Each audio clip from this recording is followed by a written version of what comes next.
block. Lead block. Friend of the show, John Dorsey, of course, probably wearing a sweater, pulled off the biggest move of the offseason. He got Odell Beckham Jr. this week, and yesterday he caught up with our very own Omar Ruiz to break it down. Good teams don't win in March. Good teams begin to win when you go to training camp, when you play in the fall. Yeah. That's where it all counts. Well, Odell Beckham Jr. will be a big part of it. We've seen over the years the kind of talent and player that he is. But through your research and preparation, what can you tell us about the player you're bringing in here, or the person, I should say? The person, he's passionate. He's competitive. Just listen to Les Miles talk. When he goes onto the practice field, the thing of having he and Jarvis together and reunited with Adam Henry, they compete against each other. So what he does is he brings that competitive nature, and we've always said we want guys that are competitive. And that's what all good football players have that little edge on them and that competition. He brings that.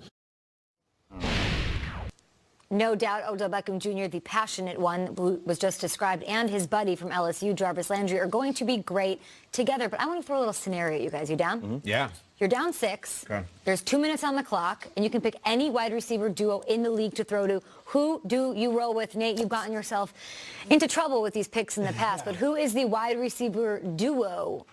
Oh, take a sip. I know. I'm a little confused because 2 minutes left. Have to go with somebody I can depend on, right? Mm-hmm. You have to go with somebody that's going to be exactly where they say they're going to be so the quarterback can deliver the ball in the right place. So there's a ton of older guys that I could choose. You know, Larry comes to mind. Some of the guys that play for the Saints. But I'm going with Jarvis and Odell. I know people are saying, Nate, come on. They just got together. I do not care. All right, let's just remind everybody their stats. Jarvis Landry, first of all, was the guy who was the man when they were in college together. He had 1193 in LSU in 2013. Odell, 1152. So a lot of people thought that Jarvis was going to make an immediate impact, and he did. The most catches in NFL history through a player's first 5 seasons. Do you understand what that stat means? You know how many receivers that have been in this league, and Jarvis is that dude that holds that title? And how about this? When it comes to their first 3 seasons, here's the list of guys with the most catches.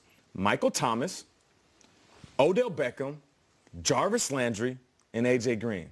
How about that for a foursome of individuals? The reason I love these guys, not because they catch the ball and they get open, they celebrate.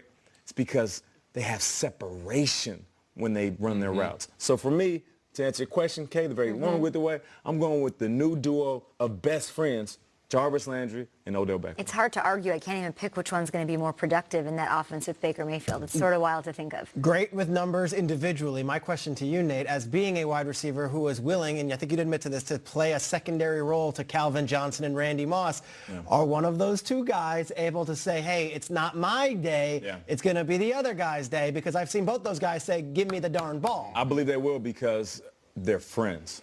Most of the time you play with somebody you just met. So you might be teammates, but you're strangers. Do I really care about you feeding your family? Because I need to feed mine. I know that Jarvis cares about Odell and vice versa. And the main reason that I picked these two, I love these guys as a duo. It's Baker Mayfield. My man had 27 touchdown passes last year, and his season started off in pure chaos. So that man right there was, if he can do 27 touchdown passes last year, what do you think he's going to do this year when he has the whole playbook and Freddie Kitchens by his side saying, do whatever you want, kid? My pick for this question is not as sexy as Odell and Jarvis. There won't be as much celebratory discussion. It's just guys that have produced the last few years. I'm going with Adam Thielen and Stephon Diggs. Like last year, they both put up 1,000 yards and they both had 100 catches. That's production. That's not fantasy football. That's not this. That is just look at the numbers. Pretty good. Check us out. We do the work. Thielen was incredible last year, and the only other wide receivers to do it in NFL history were Antonio and Juju. Demarius Thomas and Emmanuel Sanders once did it, obviously. And you go through the list right there. I mean, they're a historic duo, and yes, they do the dancing, right? But it, for some reason, doesn't resonate like Odell and Jarvis. And they do have their moments, but somehow we don't talk about them. Like, I think Stephon Diggs had a bigger catch in his career than any of those guys when you think about the Minneapolis Miracle. And Thielen down the stretch, every single time he needs to make a play, he was found, whether it be from Case Keenum and then Kirk Cousins. So not sexy, not going to light it up, probably not your first pick of your fantasy draft. Thielen and Diggs, two guys who are 1 and 1A in an offense that I don't think can be stopped this season. 1,000 yards each last year. I overlooked them totally, and their friendship is overlooked too, because we talk about all the bromances and Odell and Jarvis, they're really good friends, and I love them. They're together. brothers. Yeah. I like all those guys. I look at them as the smaller names on the Coachella poster. Like they're the ones Who's the building big their way up. ones? 2 letters, A-B, big print on the top on the main stage. I'm going to go with Antonio Brown and Tyrell Williams in Oakland. Ooh. I know it's a new matchup. I don't care. I have seen Antonio Brown do some sort of dark wizardry, black magic at the end of games on the sideline. We have run plays that he's done in the end of games where we're saying it's impossible. The physics don't allow for him to get his second foot down on the sideline. And this Tyrell Williams, who flew to London and on the first series of the game broke the Titans back like that. Listen, Van Halen switches lead singers. It always comes back to the talent. That was the guitarist, and they're going multi-platinum. The talent here is Antonio Brown in a new space with a new chip. I will go with the guys in silver and black, the big print main stage, A.B. Tyrell. I'm going to go with DeAndre Hopkins and whoever. Name a person. Let's put a helmet on me, have me go out there, run a quick slant, and I'd still, with 2 minutes left to go, down 6, want DeAndre Hopkins opposite me, and I don't even care who's throwing me the ball. We've seen it. Osweiler, bring him out there. Tom Savage, bring him out there. It does not matter who the quarterback is. He's putting up 1,000-yard seasons, and it does not matter who is on the field opposite him. We make so much of how 1 and 1/8 can help each other out, and why complementary receivers are huge. Guys, these are the receivers to start on the field with DeAndre Hopkins since 2015. That's 11 different receivers over the last 4 seasons. And he still pretty much is a lock for 1,000 yards and double-digit touchdowns.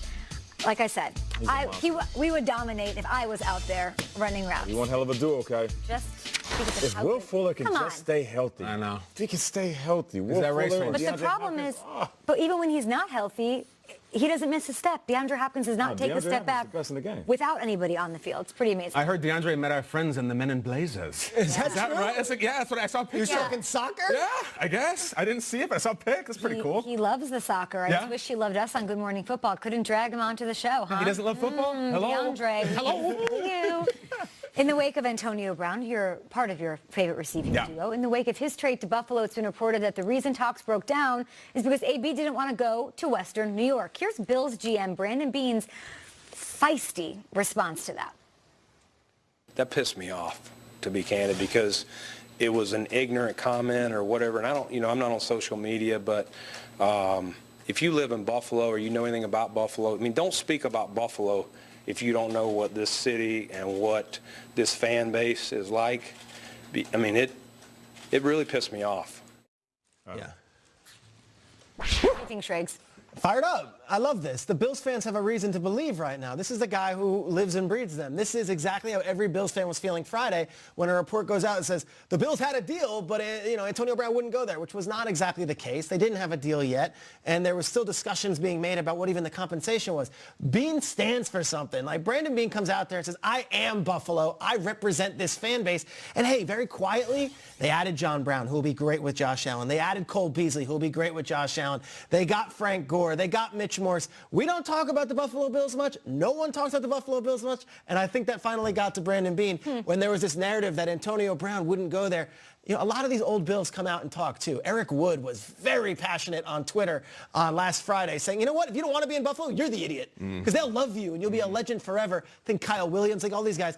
Bills fans are real, and that fan base should be excited right now because they're in the right direction. I like it because Buffalo jokes are stupid. They're low-hanging fruit. It's easy to pick on them, and it's just wrong. I point out the same thing. Sean Merriman's been out this week. A guy who was there says, I loved Buffalo. You guys know my friend Ross Tucker, who played for 5 different teams, including Dallas, including New England. He says Buffalo by far my favorite stop. So this idea that it's the Hoth system and it's a bunch of people jumping on tables, it's nonsense. It's low-hanging fruit BS, and I got fired up listening to him talk about it. I love that because it says something about an individual who's fully invested, not just because you pay them. It's somebody who's really, literally 10 toes down. And there's a lot of people, and this isn't just sports. It's people that we work with, people you go to school with, that they're sitting where they are, but they want to be somewhere else. And those are the people that I don't like being around. And being in Minnesota, where people are like, what do you do in Minnesota? It's the Midwest. I mean, a whole bunch of country folks. They got a mall? Yeah, what do they do? And then I go to Seattle, and I'm from Seattle. And people are like, well, it's just coffee and grunge music, and you got to defend that. And then I go to Detroit, where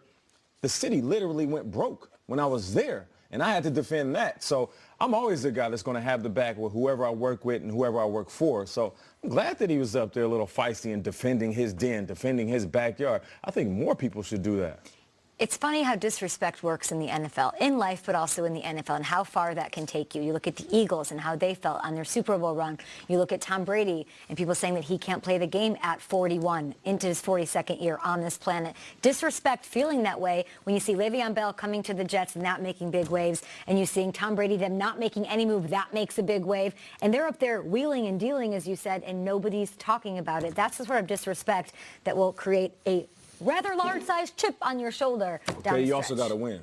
Yeah. You know, Hey, like, with all that are said, GMs the new rock stars? John Dorsey, No Brandon question, Bean. bro. I feel like GMs are cool again. No doubt. Or cool for the first time. I don't know. cool for the first Belichick. time. Dimitrov's always been cool in my eyes. I'm just That's gonna it. say that. Dimitrov is cool. Yeah. I think Jerry's cool. Yeah, it's true. Yeah, those GMs are really busy right now, though, aren't they? Yeah, look, this is it. Everyone's going at it. This is it. Everyone wants to win that chip. And somewhere, Belichick's sitting on the beach saying, come and get it. Yep, and they're busy because they have to go to the draft. And